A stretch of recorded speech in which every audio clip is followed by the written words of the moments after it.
This is Powered by the Trades, a Milwaukee Tool podcast.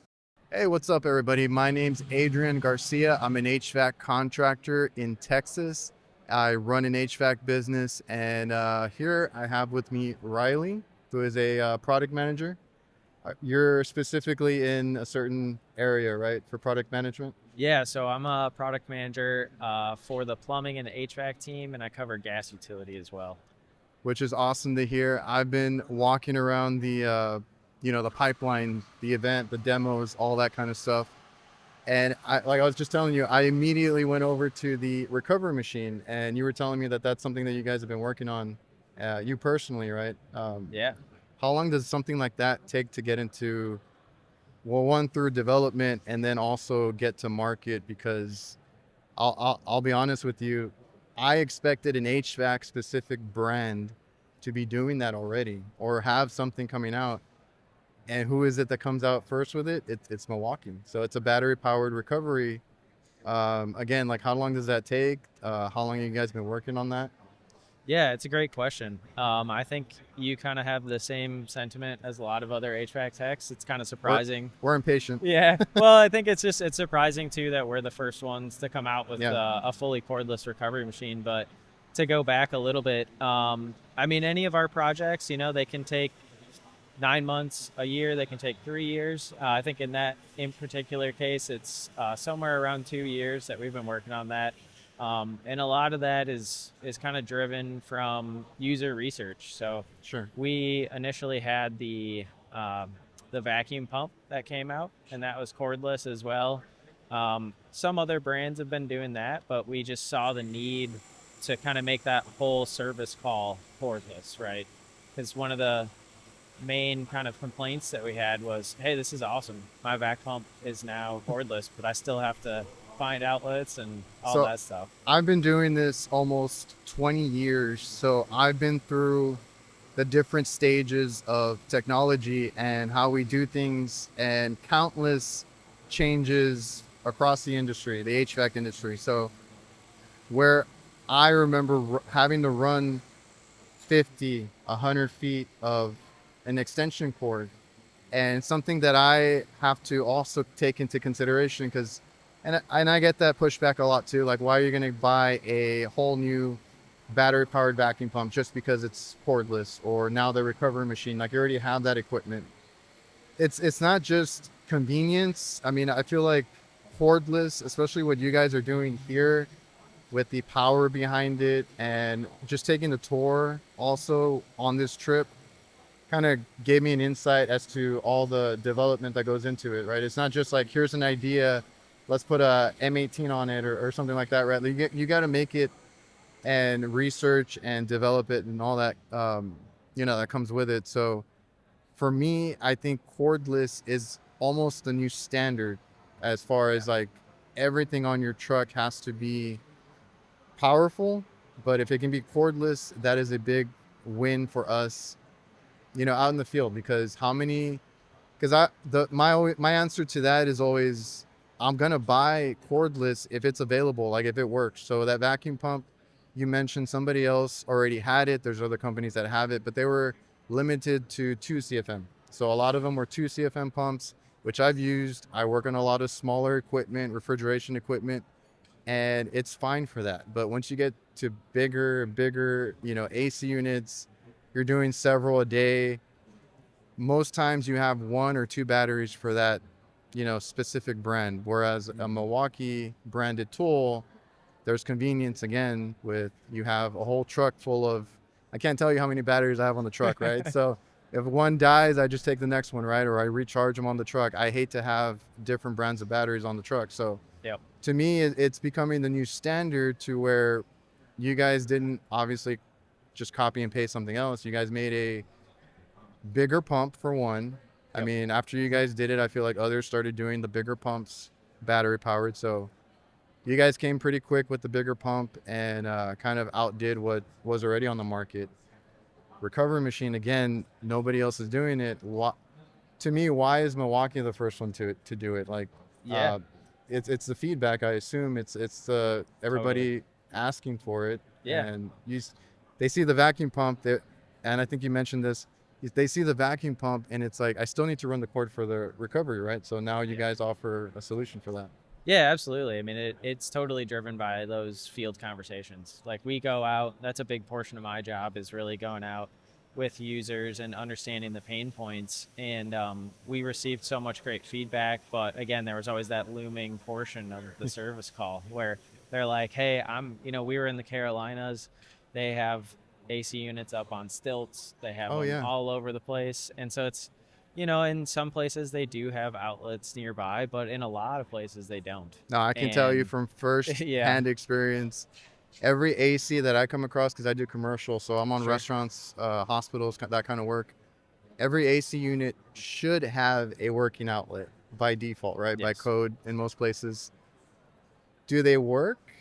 9 out of 10 times they don't. So I still got to find some sort of outlet in the building, around the building, or somewhere that's not on the rooftop. And like I said earlier, that's 100 feet of extension cord, or finding some sort of way. I think right now the other solution we're seeing is power stations, which, I mean, it's not on, maybe it is a little bit on topic of today, is you guys have a lot of power station solutions too. So I mean, there's different ways to run your equipment, but what's the most convenient? It's battery powered. So what I was trying to get to earlier is, I have technicians now.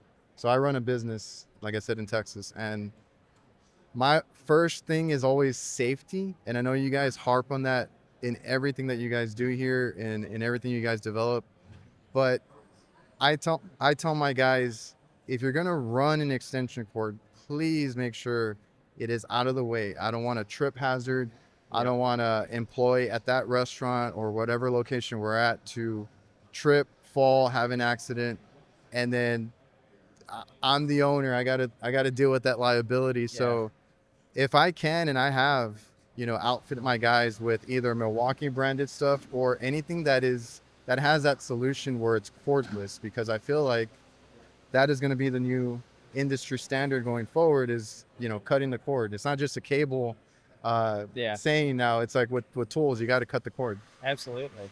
No, and you talk about a good variety of environments. You have rooftops, you have all sorts of different regulations. We hear about sometimes in mechanical spaces like GFCI requirements and stuff like that, and they can be really challenging for users. And I think, going back to one of your questions earlier about, why did Milwaukee do this and why aren't we seeing this from others, is we've spent so much time and energy on our battery technology, right? Like you said, there are some other battery solutions out there, but they don't have their own proprietary batteries, or it's not proliferated in the same way. And I think we've spent so much time and energy on that it opens the door to new to world solutions, like the recovery machine, but a lot of the other stuff that you see here today. And that's a big thing. Like I said, I don't like having different batteries. So I mean, that's always going to be a convenient thing. Is Milwaukee can now make almost everything. I feel like they've been real innovative in the past few years, and I got excited that there is sort of an HVAC division now here in the Milwaukee lineup, right? So, I mean, you guys have had hand tools, right? The shears, we do a little bit of plumbing. So like some of the plumbing tools kind of bleed over into the HVAC space, and now we have dedicated HVAC tools. So I'm excited for that. I also saw the press tools, right? So pressing is another big thing that is more common and more welcome, I would say, the past couple of years, because there's always pushback on stuff like that. So personally, I have pressed. I've used press tools. I think they hold up. I've had some that are in the field several years, no leaks, anything like that. So you guys are also taking that a step further as well, because I walked through the floor and you guys have offered press tools for plumbing and HVAC. Yeah. And you guys are adding some, I would say some little incremental advantages now, or upgrades to the press tool, because you have that one that you can swivel rings and pivot into certain spots. Yeah. And I've kind of seen that with the bigger piping. I think it's the same concept there. Is like you obviously you can't make a jaw that's like that big, right? So they have that one little point where they can clamp a bigger pipe. And I was like, hey, that's kind of cool. And now to see it translate into, well, you can do that with a smaller piece of pipe, and then you can be backed out a little bit more. So again, Milwaukee, that's the first time I've seen it. So a lot of innovation, and that press tool is great. Again, don't have to get another battery, just get one off your truck. I've been big into press, so it's good to see. And I know that press tool can be compatible with different brands, so there's not really a big concern there. But I know the one here was a Streamline, Correct. right? That's the one that you guys are kind of pushing the boundaries with that pivot feature now. Yeah. So no, it's a great point. I mean, it's something new that we're seeing in the industry. And manufacturers of equipment are making it more friendly to press as well. As we're kind of coming out with some of the new regulations and new equipment this year. But those pivoting rings have really opened the door. It was something that we saw a huge need for in the plumbing world. Yeah. Like you said, plumbing is, it's proliferated a lot more. Press has in that world. And the pivoting is just something that is huge. And so we came out with those ACR jaws a couple of years ago now, and we have seen some adoption and people starting to get really excited about that. But we saw the same challenge, right? You guys are working in tight spaces, you're working in just not always the best environments. And then you have things also like VRF controllers and some of the larger industrial equipment that require a ton of connections. So to sit there and braze all of those, it's a huge time consuming task. And then also you're in a really tight environment. So and like you mentioned, we're really excited about HVAC. I mean, we're kind of year over year looking at all the opportunities we can and trying to push the boundaries using existing tools like press and just adding on, and then things like the vac pump and the recovery machine.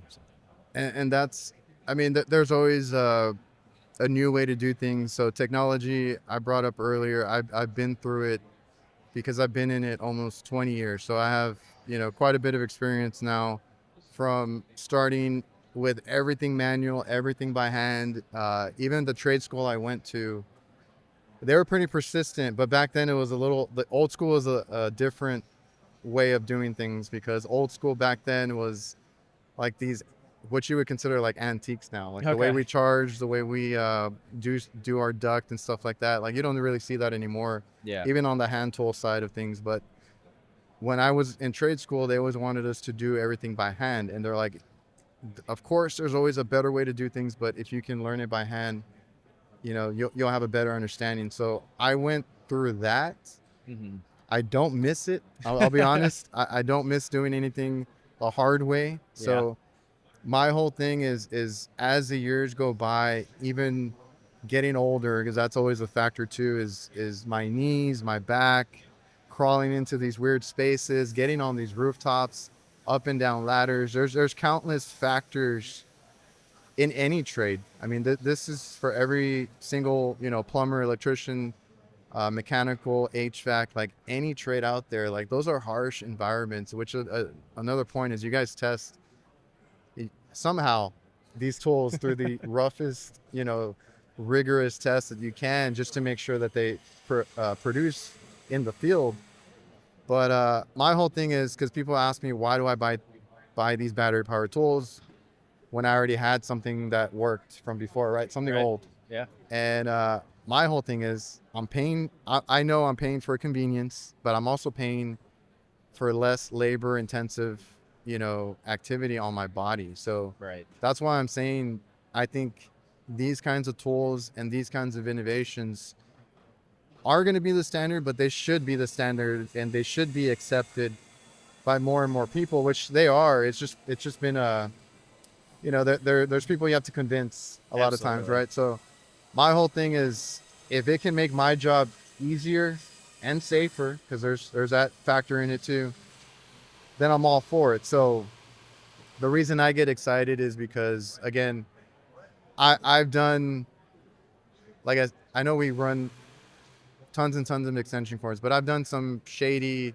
ways of getting, electrical power to my equipment. I'm not proud of all that stuff that I have to do, but when you're in the field, you got to fix it now. You got to get that customer going, get that equipment running, whatever it is. So before any battery powered tools were a thing, there was a lot of hard ways to do things, and convenience, ease of use, easier on your body. Those are all things that technicians in the field should be taking into consideration.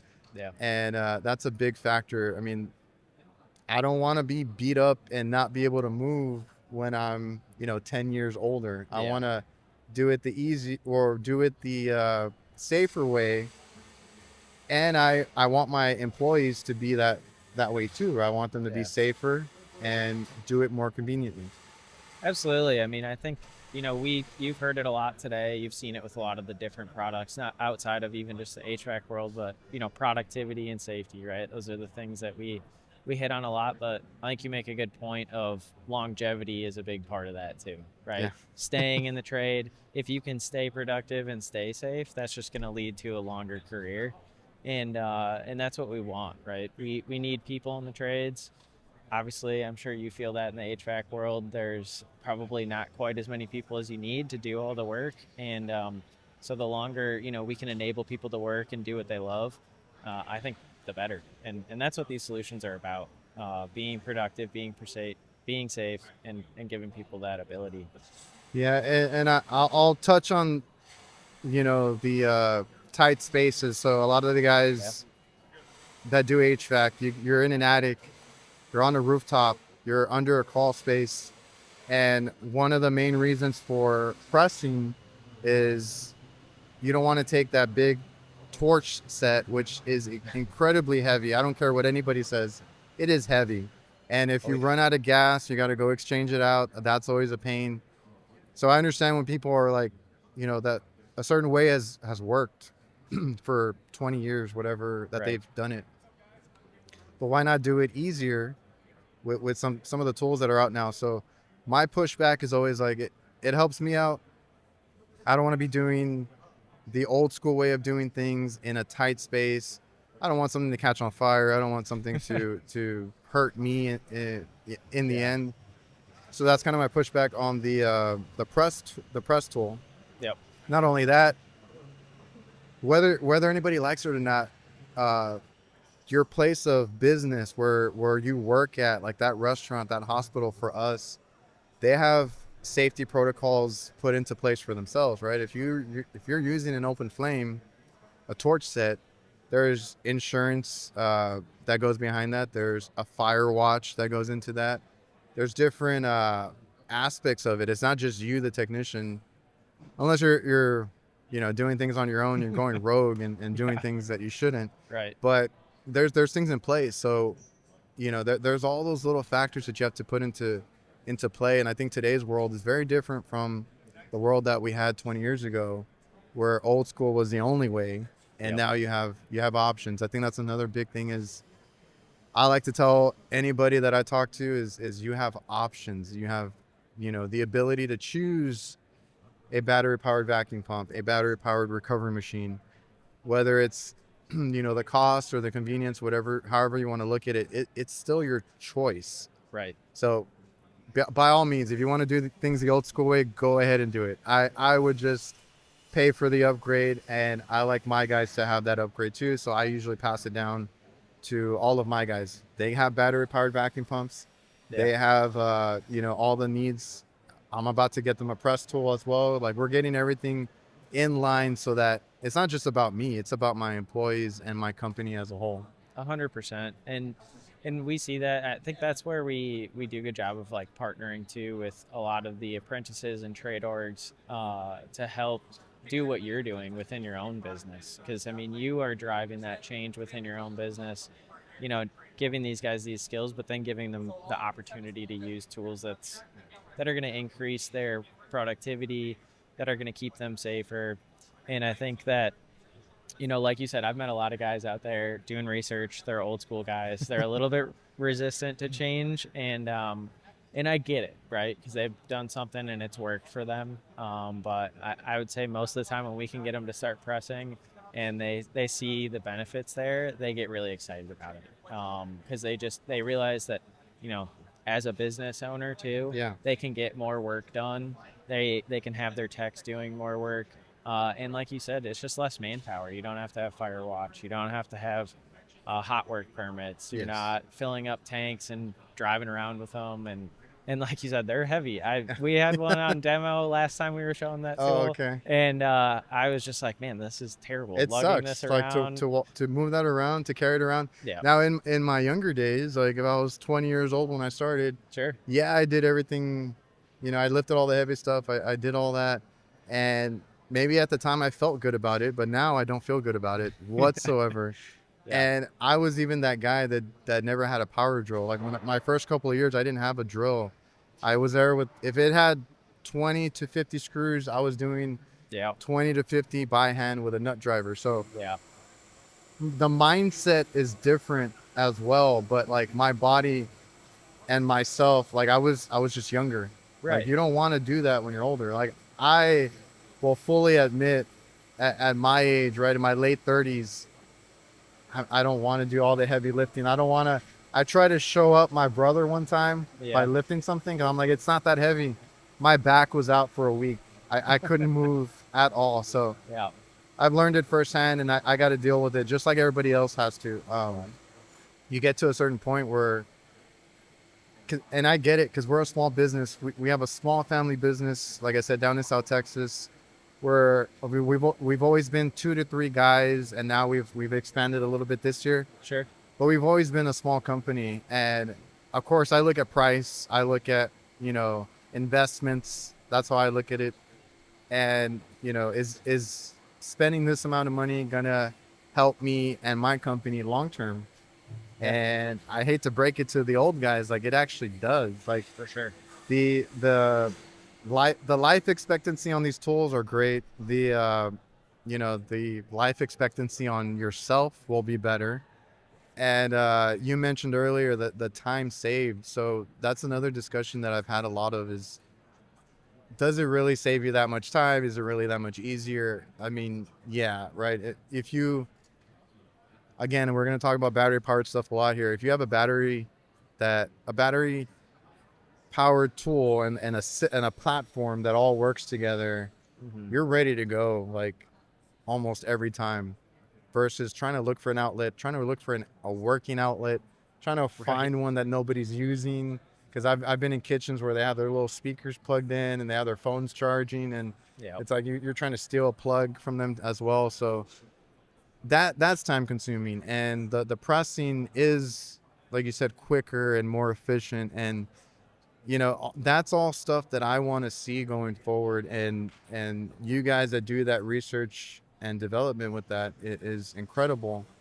Do you guys actually have technicians that you work with, or contractors? Do you guys go out there in the field? Like how does that research and developmental stuff work?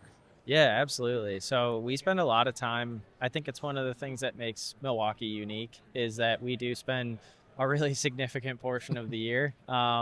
Me personally, I fly around to all over the country wherever we have good contacts, and we work really closely with our job site solutions team to find those people.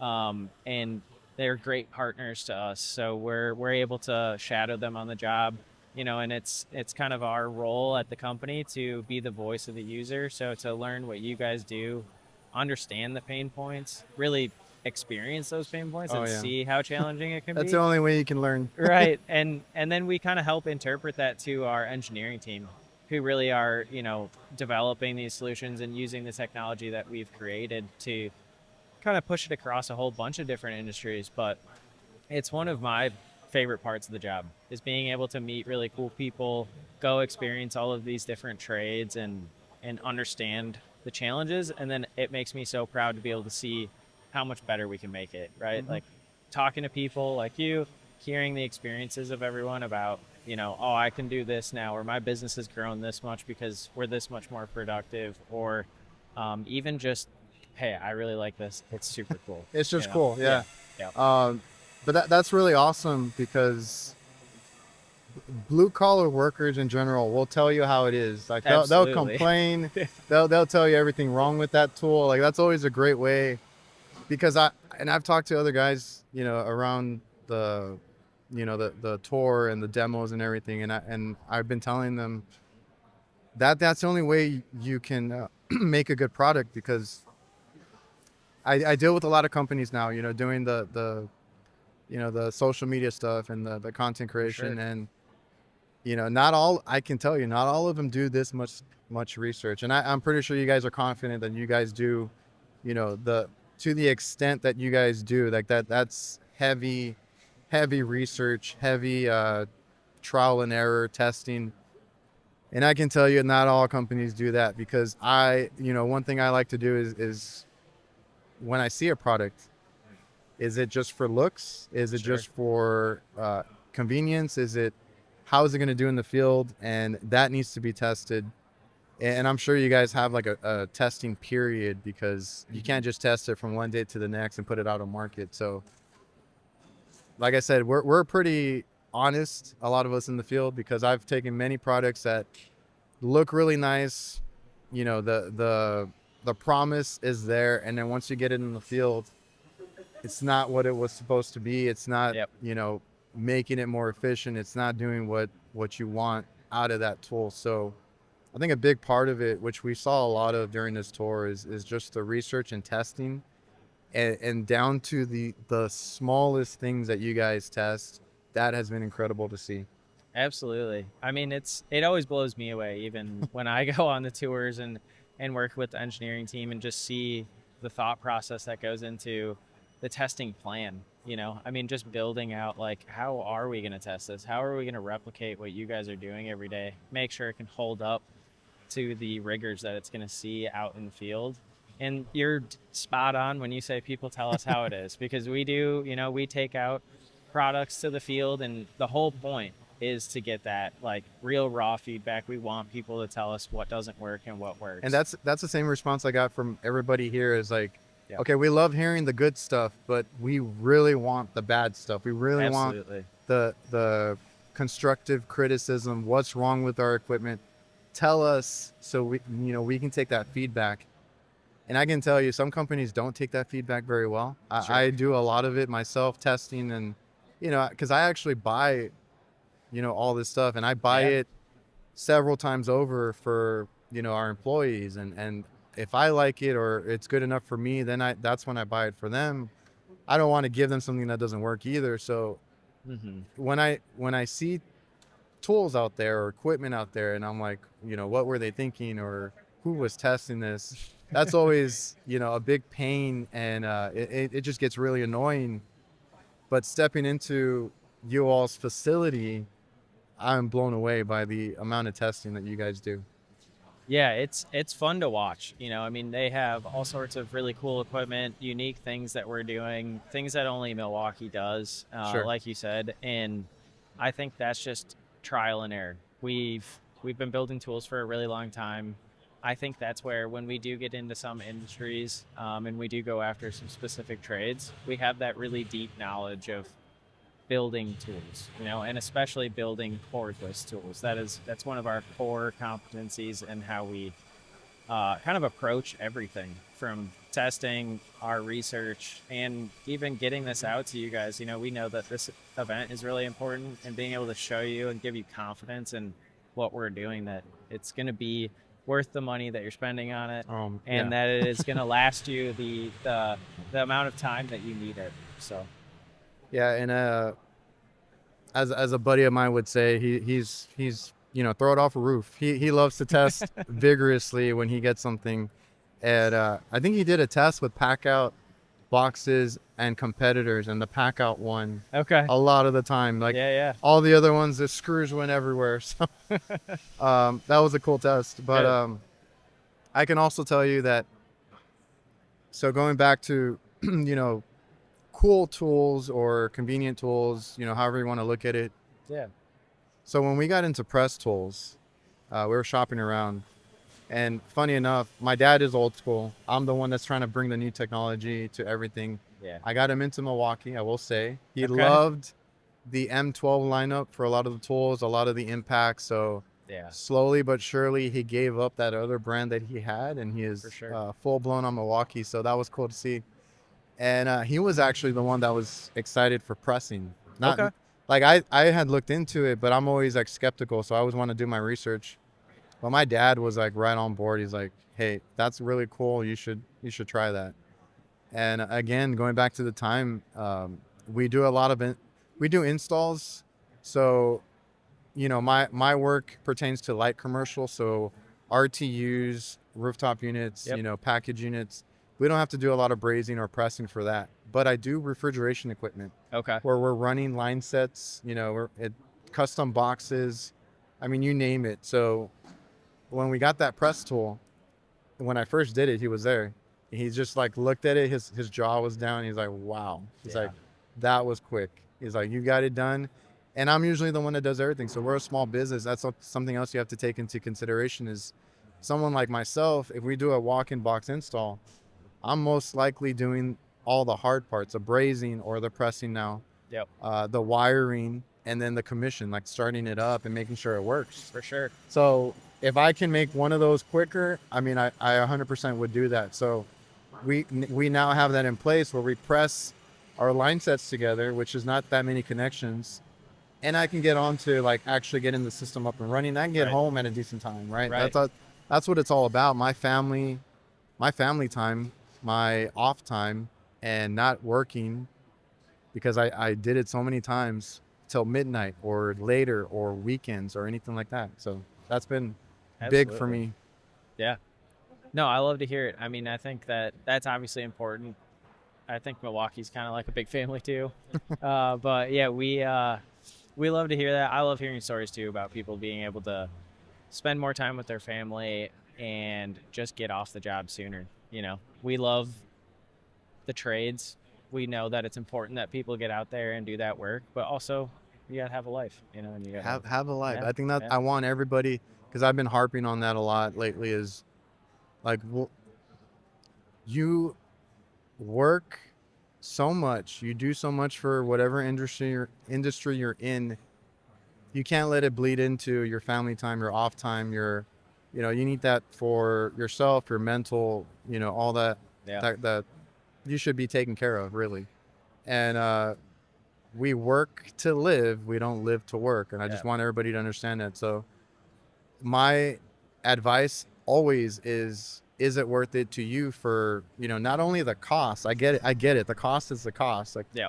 there's no way around it, but does that cost help you get home at a decent time, help you not work weekends, help you get those jobs done quicker, Yeah.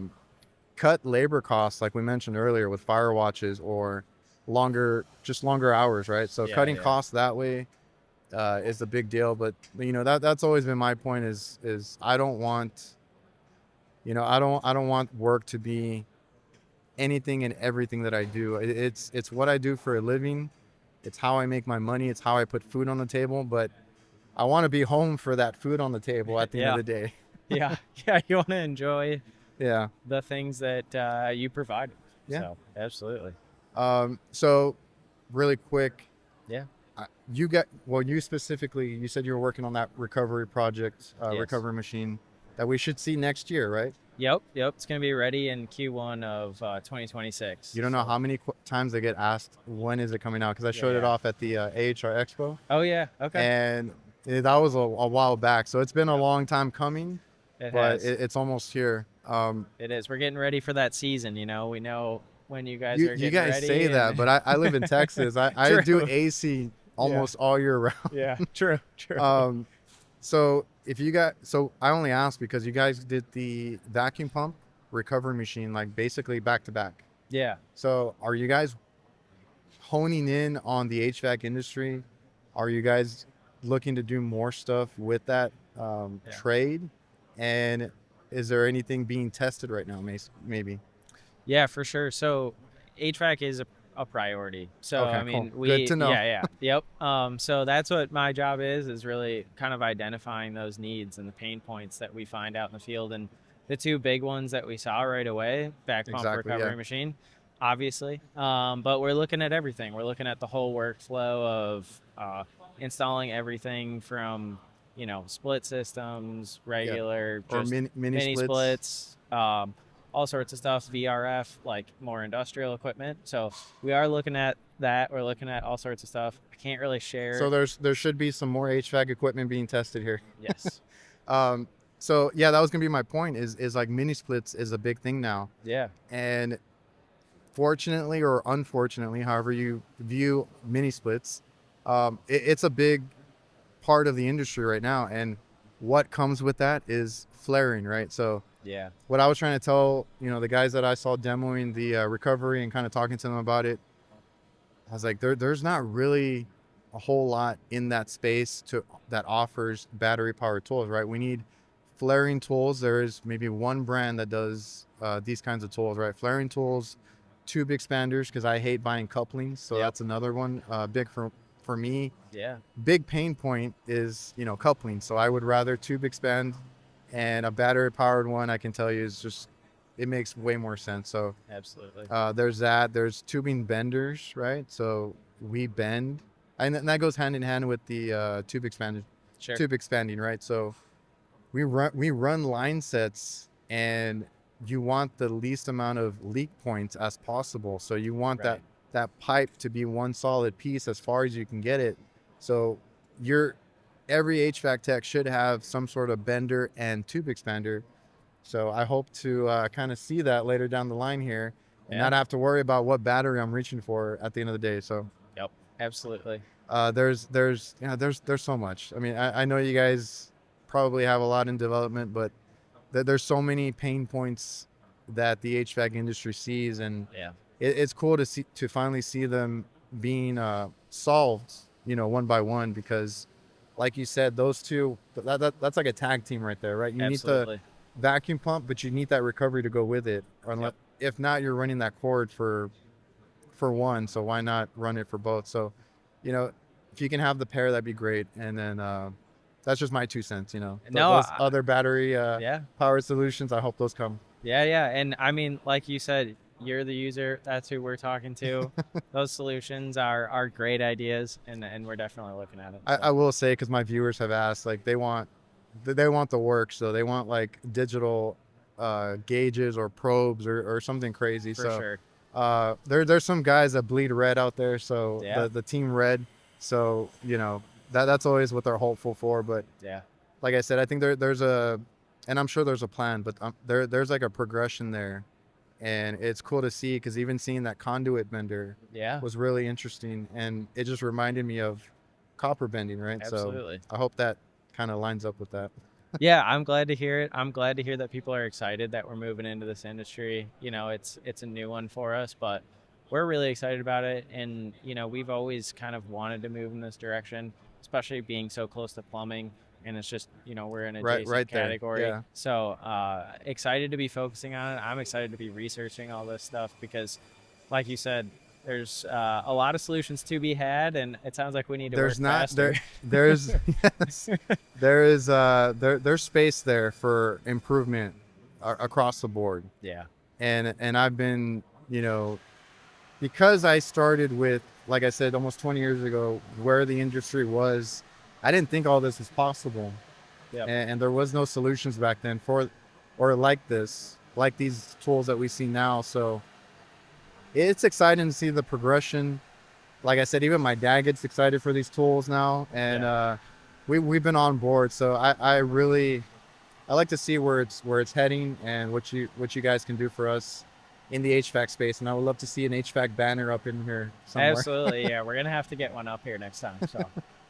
But yeah, thanks again, Riley, for taking the time to kind of explain everything HVAC going on here. I think it was a really great conversation, and I learned a lot. Excited to see what comes out, and thanks again. Yeah, thanks for joining us, Adrian, and it was nice to meet you, and we'll see what's coming. So, all right, man. Cool. Thanks.